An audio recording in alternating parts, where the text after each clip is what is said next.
යසසු නින්දා දෙකම එනවා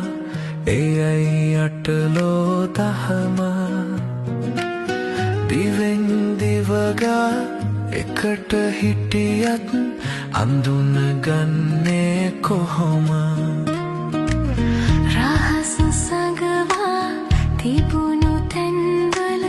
පුවත් මවලා බොහොම වෙනසු වෙන අය වෙනසු වෙනවා නවත්තන්නේ කොහොම යසස් නින්දා මෙතම එනවා එයයි අටලෝ දහම යසස් නින්දා දෙකම එනවා එයයි අටලෝ